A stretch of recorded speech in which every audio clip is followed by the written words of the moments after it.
À Sport 30 Mag, au tour des pilotes de pointe de faire leur entrée sur le circuit Gilles Villeneuve. Les Stars tiennent promesse, ils bousculent Dominique Hachek. Un autre manufacturier se fait une écurie, Ford achète Stewart. Ça brasse aussi sur le circuit, 3 travailleurs sont blessés. Un arrêt au puits, c'est pas aussi facile que ça en a l'air. Et comme le veut la tradition, les Yankees sont reçus à la Maison-Blanche.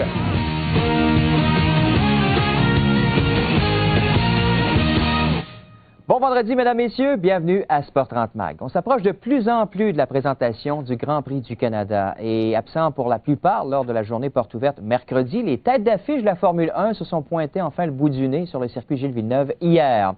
Tous les pilotes de pointe y étaient, à commencer par le gagnant des 2 derniers Grands Prix à Montréal, Michael Schumacher. Détendu, l'Allemand en a profité pour discuter avec les membres de son équipe.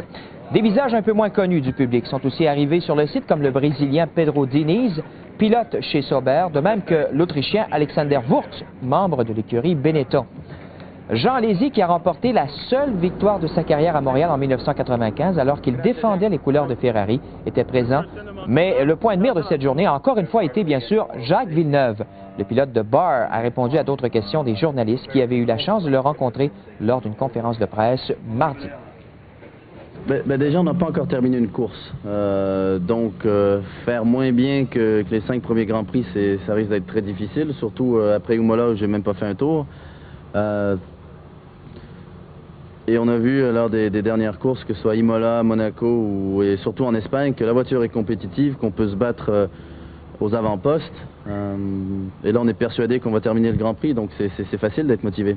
Ce qui va être important demain, c'est tout simplement de se rendre compte comment la voiture fonctionne avec peu d'appui aérodynamique, parce qu'on n'a pas encore eu de circuit ou d'essai avec peu d'appui aérodynamique. Donc on a des nouveaux ailerons qu'on n'a pas encore essayé. Ce qui n'est pas un problème, parce que même les ailerons qu'on a l'habitude d'essayer, ils cassent. Donc je pense qu'il risque pas d'y avoir de... c'est pas grave si on les a pas essayés avant.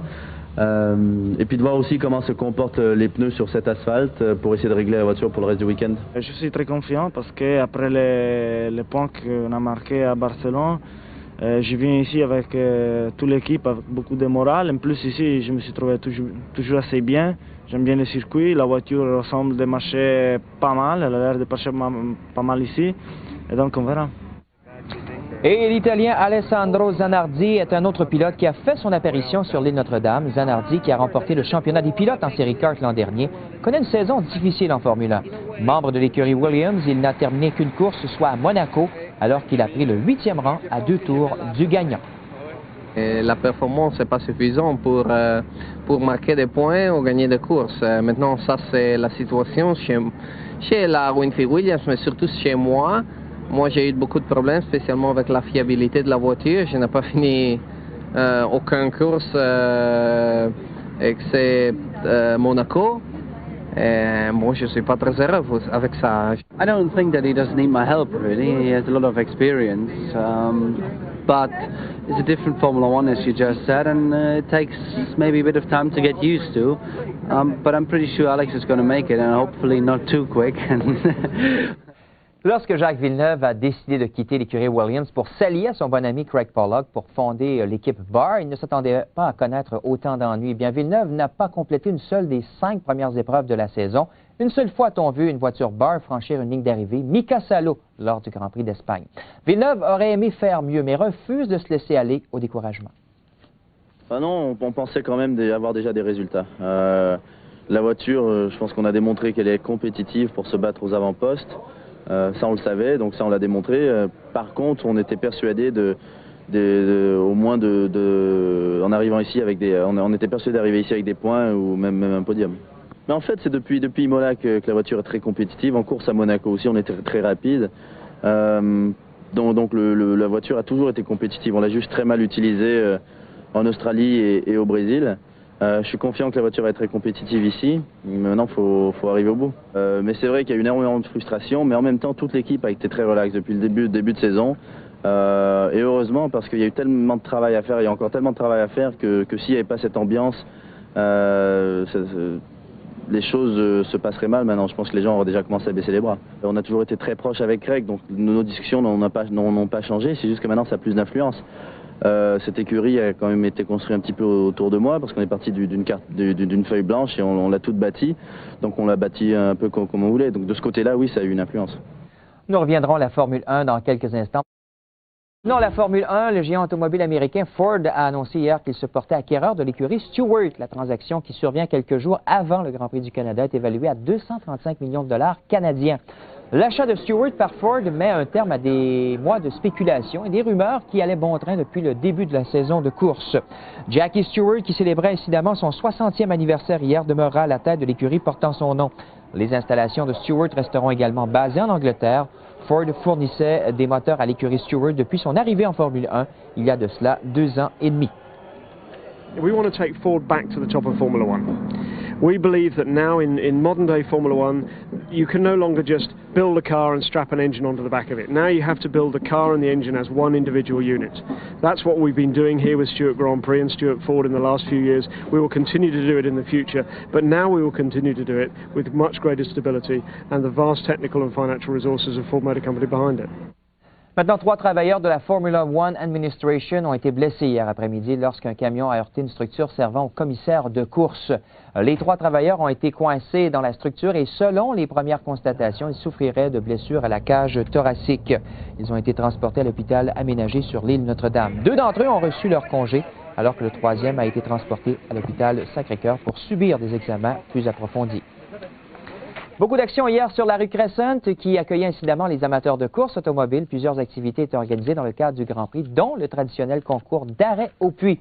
Et pour l'occasion, plusieurs athlètes ont démontré leur savoir-faire. Le duo le plus impressionnant a été celui des Expos, et oui, composé de Denis Boucher et Chris Wedger. Ils ont réussi un temps de 16 secondes et 2 centièmes. Il y en a pour qui ça a été un petit peu plus difficile, comme en fait foi cette prestation de Dave Morissette et Eric Weinrich du Canadien. Bruno Saint-Jacques et Jean-Philippe Coury, 2 jeunes pilotes de Formule Ford, ont remporté les grands honneurs avec un temps de 15 secondes et 42 centièmes. Tous étaient unanimes. L'expérience a été plus difficile que prévu. Ça a été le fun avec la fin de semaine du Grand Prix. Puis là, on était vraiment là comme dans la ligne des puits pour changer les pneus. Fait qu'on a bien aimé ça. That didn't look easy. It wasn't easy. The first time, we cut 20 seconds off our time the second time, but those guys know their job a lot better than we do. C'est pas facile, j'ai transpiré bien gros. Au début, on pensait qu'on les aurait parce qu'on a eu le meilleur temps au préliminaire. Puis après ça, on s'est aperçu que c'est pas si facile que ça. Quand on veut trop bien faire, c'est là qu'on fait des erreurs. Puis je tire mon chapeau aux experts là, qui font ça pendant une course parce que c'est pas facile. C'est surprenant. C'est très technique et tu veux toujours aller trop vite. Et premièrement, quand tu prends le gun, il est tellement sensible, c'est ça que Roland me disait. Aussitôt que tu le touches, il y a comme une pression, on dirait que tout veut sortir. Mais en général, je suis content d'avoir fait l'expérience, puis je peux comprendre l'importance au moment du ravitaillement au puits, l'importance de gagner des secondes. Tu sais, je veux dire, nous autres, on a fait 19 et 21. C'est pas un succès, mais au moins, je veux dire, on s'est maintenu. Mais c'était intéressant. Et toi, J'ai pas fait grand-chose. J'ai passé les tires. Mais je veux dire, une affaire, je pogne un flat en descendant à Trois-Rivières, on va savoir comment le changer. Il ne faut pas se le cacher, l'écurie Barr connaît une première saison pour le moins difficile, on vous l'a dit. Le grand patron de l'écurie, Craig Pollock, travaille très fort pour améliorer les résultats de l'écurie. Et hier, notre confrère Bertrand Hull a rencontré Craig Pollock.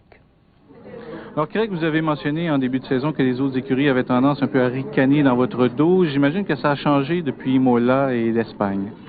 Imola et l'Espagne a bien aidé British American Racing parce que, bien sûr, on a trouvé un petit peu plus de performance, mais malheureusement, on n'a pas trouvé la fiabilité qu'on a voulu. Et puis, il y a beaucoup à faire, il y a beaucoup de travail à faire, mais quand même, on voit qu'on pourrait faire quelque chose de minute que la fiabilité est là. Et l'arrivée de Honda, même, c'est peut-être rendu maintenant de la jalousie chez les autres écuries. J'espère bien. Je suis très fier qu'on a signé Honda. Ils ont regardé partout dans le paddock. Et puis le fait qu'ils ont eu la confiance de venir avec nous, c'est quelque chose d'énorme. Je suis très fier. Qu'est-ce qui les a décidés? Reynard, le budget de BAT, Villeneuve, Pollock, l'ensemble? Je pense que c'est plutôt l'ensemble. C'est pas qu'une question d'une petite pièce. C'est pas que British American Racing ou que Villeneuve ou que nos connexions avec Reynard, c'était là tout. Il y a un débat actuellement sur le manque de dépassement, peut-être le manque de spectacle en Formule 1. On a parlé d'une réunion des patrons d'écurie de 24 heures, on les enferme, ils discutent pour trouver des solutions. Malheureusement, c'est annulé. C'était annulé, ça aurait dû être le 2 juin.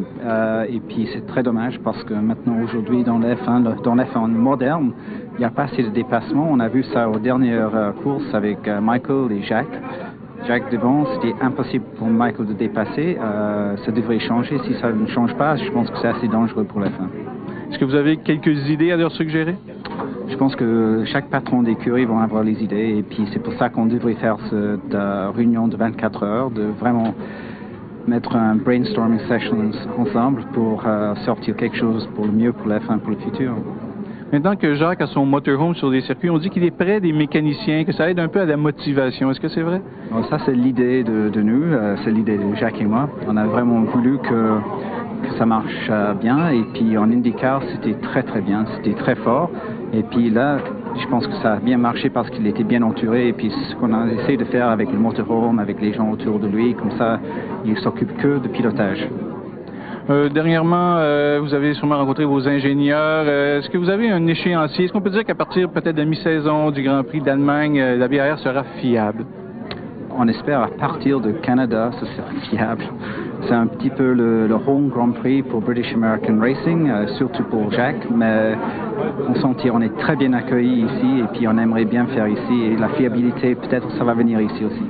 Merci Craig Pollock. Merci. En ce vendredi, RDS amorce la série de reportages en provenance du circuit Gilles Villeneuve. Présentation des essais libres, donc, à surveiller aujourd'hui à notre antenne avec Pierre Hould, Bertrand Houle et Christian Tortoreille. À 19h, émission spéciale dans le cadre du bal du Grand Prix en compagnie de Claude Mayotte et ses invités. Suivra à 20h la rétrospective des 20 Grands Prix du Canada en compagnie de Pierre Hould et de Bertrand Houle. Donc, une journée bien remplie. Ça complète cette présentation de Sport 30 Mag. À tous, je vous souhaite une bonne journée. Au revoir. Échangez avec nous par télécopieur, téléphone ou Internet. RDS.ca